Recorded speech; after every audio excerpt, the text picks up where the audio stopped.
Have you ever felt a dark whisper in your ear, urging you toward a path you know is wrong? A path that seems enticing yet dangerous, filled with promises that you know you shouldn't trust?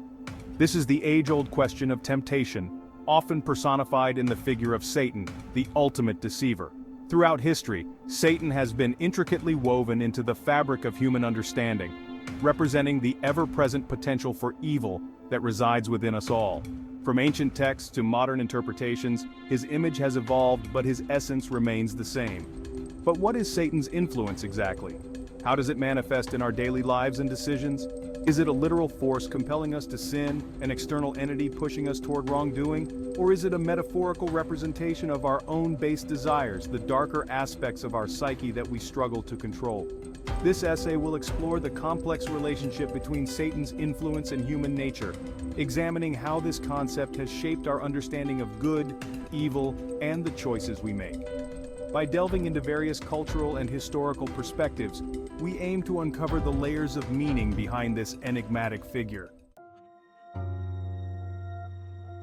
From the biblical account of Adam and Eve's fall from grace, where the serpent's cunning words led to the first act of disobedience, to Milton's Paradise Lost, the idea of Satan as a tempter, a deceiver who preys on human weakness, is deeply ingrained in our collective consciousness. This archetype of evil has been a powerful symbol throughout history. We see his influence in the betrayals, the acts of cruelty, and the moments of moral weakness that have shaped human history. The selfish desires that plague humanity often lead to turmoil and conflict in our relationships. But to simply blame Satan for our failings is to ignore the complexities of human nature. Our actions are influenced by a myriad of factors. We are not puppets on a string, blindly following the dictates of a malevolent force. We have the capacity to resist and stand up against temptation. We have free will, the ability to choose our own paths, and to make independent choices in diverse situations, defining our own destinies. The challenge lies in deciphering where our own desires end and external influence begins. Are we truly masters of our own fate, or are we susceptible to forces beyond our control? This moral dilemma has plagued theologians, philosophers, and everyday individuals for centuries. Consider the story of Faust, who makes a deal with the devil for ultimate knowledge and power. Was Faust inherently corrupt, or was he led astray by a cunning manipulator? The answer perhaps lies somewhere in between. Section 4. Echoes of Darkness.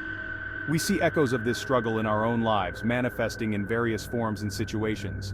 The friend who betrays a confidence for personal gain, shattering the trust that once existed. The colleague who resorts to unethical tactics to climb the corporate ladder, disregarding the moral implications. The individual who succumbs to addiction despite knowing its destructive consequences, unable to break free from its grip. These actions all reflect the darker aspects of human nature, the inner demons we all battle.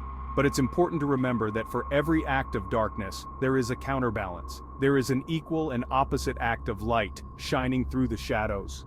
Human beings are also capable of great compassion, reaching out to help others in times of need, selflessness, and love, showing that light can prevail over darkness.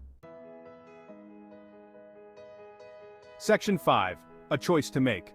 Ultimately, the question of Satan's influence on human nature is not about absolutes, but about the choices we make. We all possess the capacity for both good and evil within us. It is up to each individual to decide which path to follow. The enduring impact of Satan's influence lies not in his power over us, but in the mirror he holds up to our own souls. He forces us to confront the darkness within ourselves and to strive for the light.